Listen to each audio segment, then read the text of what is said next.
In this video, I'm going to compare several Godox flashes to help you decide which one may be best for your style of shooting and the type of projects that you photograph. I will let you know right from the start, this is not going to be the most technical or scientific comparison. I'm simply going to set up and use the flashes that I think are some common ways that we as architecture and real estate photographers use them for. Make a few tweaks, adjustments, add some modifiers, and just simply see how they stack up against each other. I'm currently out at this amazing property in Joshua Tree, California, and I've been out here for the past few days filming an educational course and video series that I hope to put out later this year. If you want to stay up to date on that, make sure to head over to my website and join my mailing list so you can stay in the loop and be one of the first people notified when it comes out. Okay, let's get to the comparison. I set up the camera over here with a composition that's fairly standard, but the unique thing about the composition is the lighting. We are dealing with a ton of contrast. We are dealing with some extremely bright light outside and a relatively much darker interior. I think this is a scenario that many real estate and architecture photographers come across. And as nice as it would be to have the luxury to just simply wait later on in the day when the light from the inside to the outside gets a little bit more even and it's not as drastic. That's not always the case, and sometimes we just have to make do with the lighting within the window that we are there to shoot. And instead of bracketing and then just cramming all these different exposures together in a computer hoping that it looks somewhat normal, a lot of photographers will try to use flash to level things out. As far as the camera is concerned, there's two variables settings-wise that are gonna stay the same throughout the whole thing. First is the f-stop. It will be at f9 for every single shot. And the second is that we're going to adjust the shutter speed. So as far as the ambient light goes, the camera thinks that it's always 2 stops underexposed. The reason being is because the outside view through the glass looks pretty close to the way I would have it in the final image that I would deliver to a potential client. It's the middle of the day, we're dealing with the desert sun, so the outside is always going to look extremely bright, but I want to adjust things so at least we still get a good amount of detail. But as you can see, the interior is pretty dark, so let's boost it with some flash. The first thing we're going to do is what I would consider a pretty common technique that a lot of photographers do. I still do it on occasion, and I know for a fact a lot of real estate photographers do that, and that is bouncing a light off the ceiling. Like I said, this is not going to be the most scientific comparison here. For this first set of shots, what I'm going to do is bounce a flash directly up into the ceiling, pretty close to about where the corner of this couch is. Starting with the ambient frame, we're at ISO 100, f9. Remember, the f-stops staying the same throughout all of this, and we're at a shutter speed of 1/50. The first one we're going to start with is a Godox TT600. And although these flashes have a ton of different intervals of power settings, I'm really gonna simplify this and only shoot each flash at either 1/8, 1/4, 1/2, and then at full power. So I'm not sure if you can see it in the camera. We're starting at 1/8. So compared to the ambient frame, we've barely made a dent. We've pretty much lit up a little bit of the room, but in my opinion, it's barely noticeable. Let's bump it up to 1/4 power. We're definitely brighter, but we're barely making a dent. So let's bump it up to 1/2. Still, we're nowhere near a type of exposure I would ever turn into any type of client. But again, for comparison, let's bump it all the way up to full power. Obviously we're brighter. The couch looks pretty decent at this point. Now it's pretty clear that we're even starting to light up parts of the living space that's furthest away from the camera, noticeably the chair in the corner. Hey, video editor Matthew here. Quick note about the flashes that we're using in this demonstration. As you may notice in the first instance,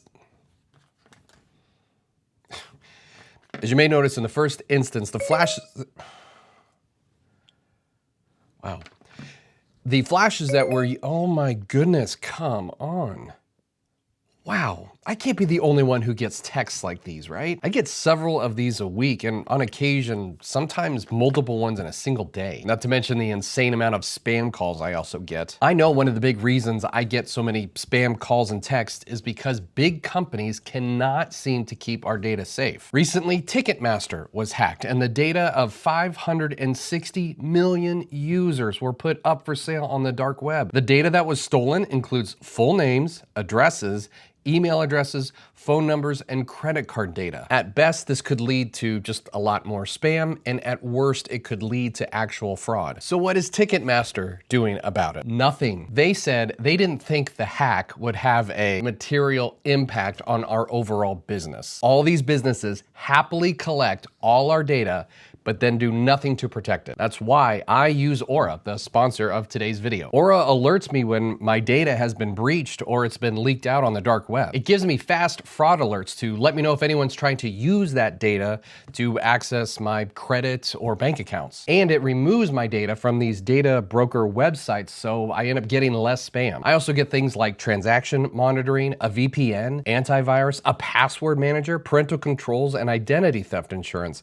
I get this all in one app at one affordable price. If my information was compromised in the Ticketmaster data breach, I wouldn't worry because Aura is always on and always doing the hard work to keep my data safe. I am not leaving myself and my family vulnerable to data breaches. And if you don't want to either, you can go to aura.com/Matthew Anderson and try your first 2 weeks for free. The link is also in the description. Realistically, if I'm ever using Flash, I rarely, if ever, keep the ISO at 100 if I'm shooting with a narrow aperture, anywhere from around f8 to maybe f12.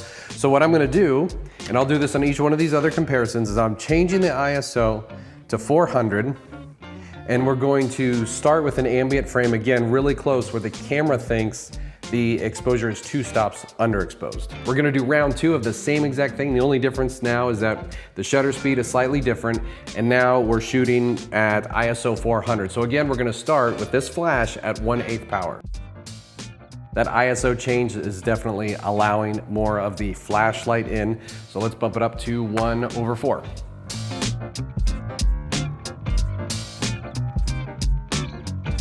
And then half power. And then last for this one, we're going to go full power. Moving on to the Godox AD300 Pro, I'm gonna do the same exact thing. I'm not gonna provide a lot of commentary between each shot like I did it before.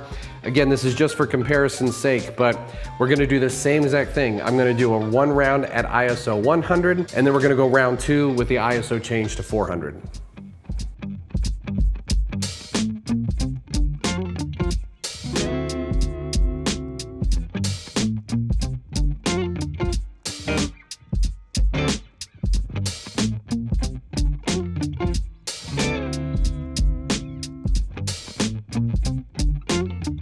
Round 2 with the AD300 Pro, but we're changing the ISO to 400 and then adjusting the shutter speed accordingly so the camera thinks the ambient exposure, again, 2 stops underexposed.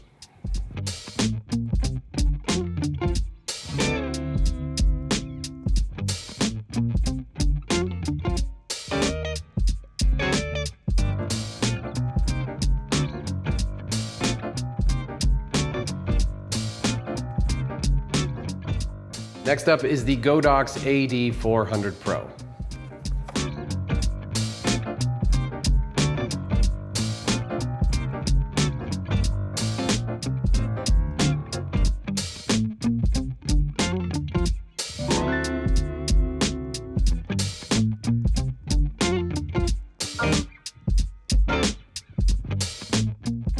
We're going to change it up to ISO 400. Once again, change this back to 1/8 power.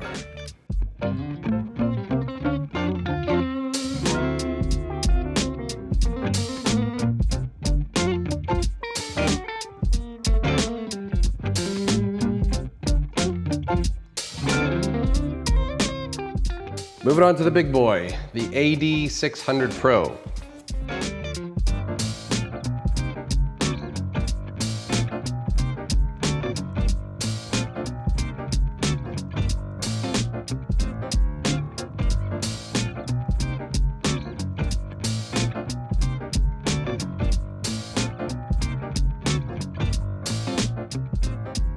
So by the time we're shooting at full power on this 600 Pro with the ISO at 400, the ceiling bounce, yeah, it really lights things up, that's for sure. but that couch now looks borderline nuclear. We're gonna change things up. I'm gonna do the same comparisons, but I'm gonna use the flash in a couple different ways. First up is I'm going to still use them as a bare bulb, but instead of bouncing them off anything, I'm actually gonna set them up outside, mimicking or kind of pretending that as if it was sun rays. Clearly it's not, because it's coming from a different direction than the actual sun. We're gonna see how strong of a light that is shooting through the windows. So we'll start with the little guy, the TT600.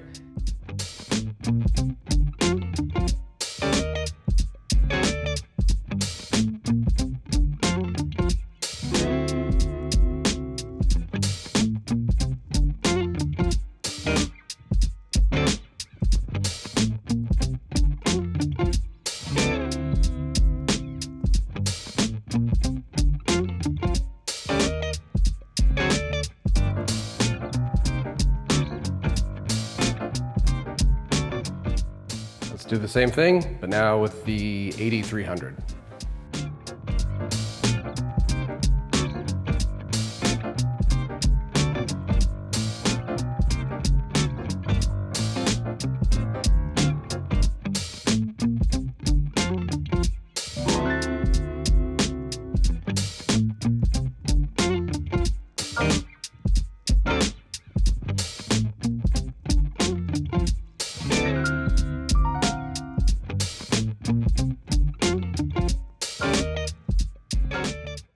Next up, 400 Pro.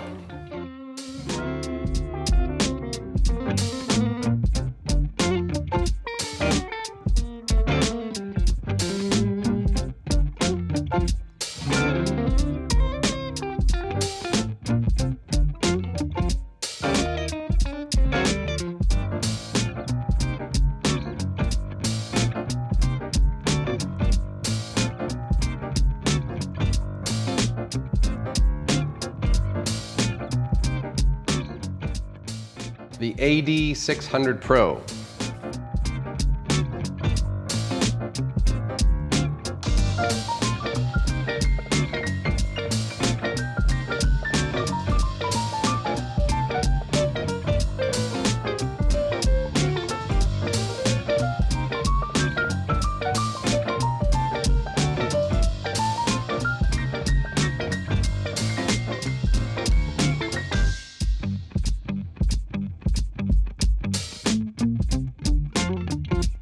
And lastly, we're gonna be using a modifier. If you have seen any of my other YouTube videos, as you may know, I really love using the Westcott 7-foot umbrella, so that's the one we're gonna use.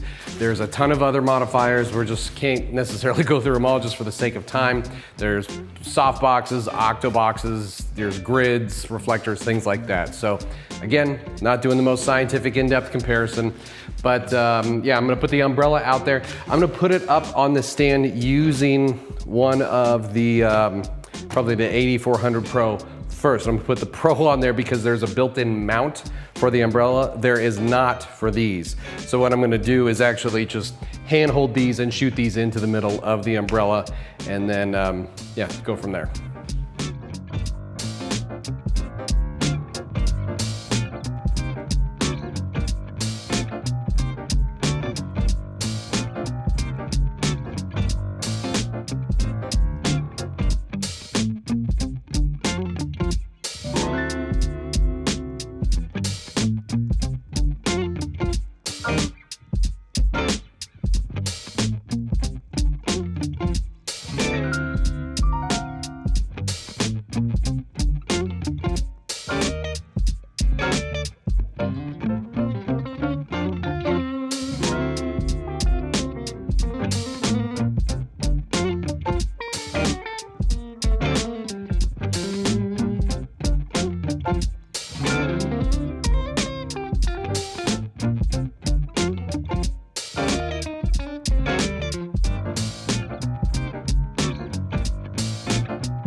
So as you can see, the power output differences between these 4 flashes are very different. And if you are looking to buy your first off-camera flash, you may be asking, which one is best for you? Keep in mind, aside from just the power output and how bright these things can be, there's other factors to consider. The first might be pretty obvious, and that's price. On the low side, you might have flashes like this that can also operate as hot shoe flashes that just mount at the top of your camera. And if I was to guess, I'd say on average, these might cost anywhere from $50 to $100 each. On the other end are massive flashes like this one, the Godox AD600 Pro.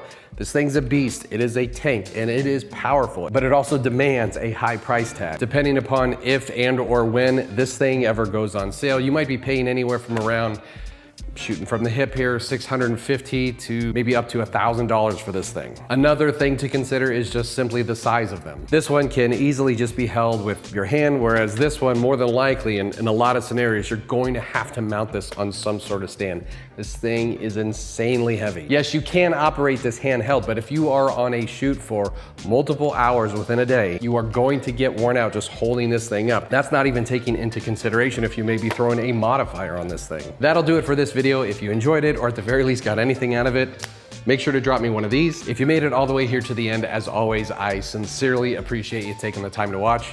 That'll do it for this video. We will see you on the next one.